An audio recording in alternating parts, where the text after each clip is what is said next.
Good morning, class 8th. In our last video, we have studied about the harmful properties of plastic. अब जब plastic को हम जलाते हैं, किसी भी तरह से डिस्पोज करने की कोशिश करते हैं, तो वो हमारे एटमॉस्फेयर को, हवा को, जानवरों को किसी न किसी तरह से नुकसान पहुंचाता है और हमारी मिट्टी को भी पॉल्यूट करता है।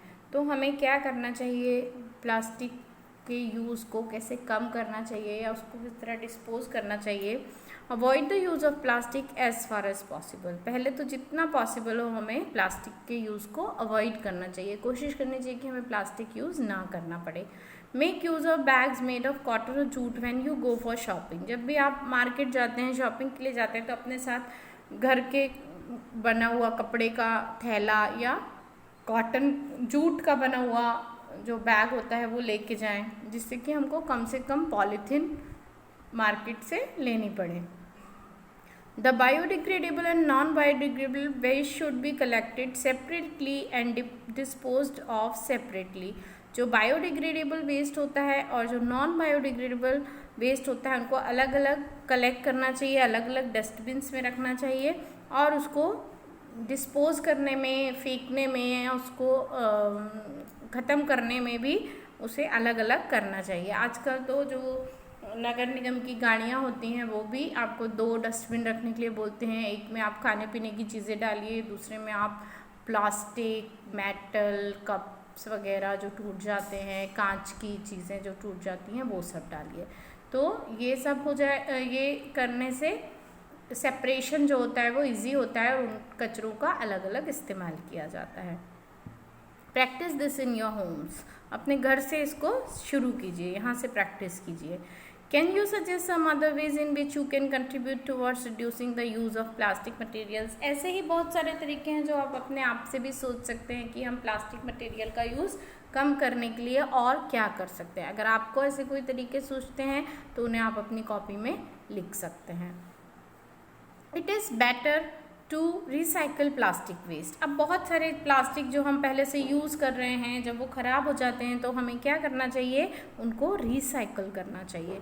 Most of the thermoplastic can be recycle. Thermoplastic जो होता है, नरम वाला जो प्लास्टिक होता है, उससे बनी हुई चीज़ें ज़्यादातर रिसाइकल हो सकती हैं। Make a list of items that can be recycled. ऐसी चीज़ों की एक सूची बनाइए। However, during recycling, certain coloring agents are added. This limits its usage, especially for storage of food. पर जब हम रिसाइकलिंग करते हैं प्लास्टिक की तो उसमें बहुत सारे केमिकल्स या कलरिंग एजेंट्स डाले जाते हैं, इसलिए रिसाइकलिंग वाले मटेरियल से या रिसाइकल्ड प्लास्टिक से ऐसी चीज़ें नहीं बनानी चाहिए, जैसे टिफ़िन्स नहीं बनाने चाहिए जिससे कि उसमें खाने की चीज़ें रखनी पड़े। तो ऐसा सामान नहीं बनाना चाहिए जो खाने को स्टोर करने के काम आता हो। As a responsible citizen remember the 5R principles. एक जिम्मेदार सिटीज़न, नागरिक होने के नाते हमको 5R प्रिंसिपल को हमेशा याद रखना चाहिए। ये 5Rs क्या हैं? Reduce, reuse, recycle, recover and refuse. Reduce, सबसे पहले हमें प्लास्टिक का इस्तेमाल रिड्यूस करना चाहिए, यानी कि कम करना चाहिए। रीयूज़, अगर हम प्लास्टिक का इस्तेमाल कर रहे हैं तो कोशिश करें कि एक बार यूज़ की हुई चीज़ को बार बार यूज़ करें। जैसे कि कोई प्लास्टिक कंटेनर है, उसको हम मांज के, धो के, सफाई करके उसमें कुछ और सामान भर के रखते हैं। हम पॉलीथीन की जो मार्केट से पॉलीथीन लेके आते हैं, उसमें हम घर में सब्जियां या दूसरी चीज़ें स्टोर करने का काम कर लें। फिर ये हो गया रीयूज़। रिसाइकल, जब वो ख़राब हो जाए, फट जाए, पूरी तरह से बर्बाद हो जाए तो उसे रिसाइकलिंग के लिए हमको देना चाहिए, सेपरेट करके अपने जो कचरे वाले होते हैं या कबाड़ी वाले होते हैं उनको देना चाहिए, तो वो इनको रिसाइकलिंग जो प्लांट्स होते हैं, फैक्ट्रीज होते हैं, वहाँ पर पहुँचा देते हैं। रिकवर यानी उससे हमें जो नुकसान हुआ है उसको, उसकी भरपाई करने की कोशिश करनी चाहिए। उसको हमें दूसरी चीज़ों से रिप्लेस भी करना चाहिए कि जैसे जितना नुकसान हमारे नेचर को या हमारे एनवायरनमेंट को हो रहा है वो थोड़ा कम हो जाए। फिर रिफ्यूज़, कोशिश करनी चाहिए कि हम बिल्कुल मना कर दें प्लास्टिक का यूज़ करने से। अगर मार्केट में हम अपना थैला लेकर गए हैं और सब्ज़ी वाला या कोई सामान देने वाला हमको प्लास्टिक में सामान दे रहा है, तो हम उससे बोले कि हमें नहीं चाहिए, हमारे पास हमारा थैला है, आप इसी में दे दीजिए। या हमें उन्हें समझाना चाहिए कि वो प्लास्टिक के पन्ने के बजाय कपड़ों के या कागज़ के बने हुए बैग्स का इस्तेमाल करें सब्जियां देने के लिए, या नमकीन वगैरह जो भी हम खरीदते हैं बाज़ार से, वो सारी चीज़ें देने के लिए। तो हमें प्लास्टिक के इस्तेमाल को मना करना चाहिए, कोशिश करनी चाहिए कि हम ना करें। Develop habits which are environment friendly, हमें ऐसी आदतें डालनी चाहिए जो एनवायरनमेंट के लिए अच्छी हों, हमारे एनवायरनमेंट को ख़राब ना करें।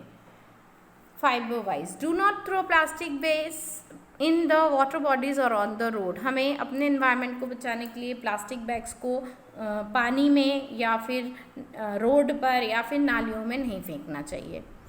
हमेशा जब भी हम शॉपिंग के लिए जाते हैं, हमें साथ में एक कॉटन का बैग या जूट का बना हुआ बैग ले लेना चाहिए।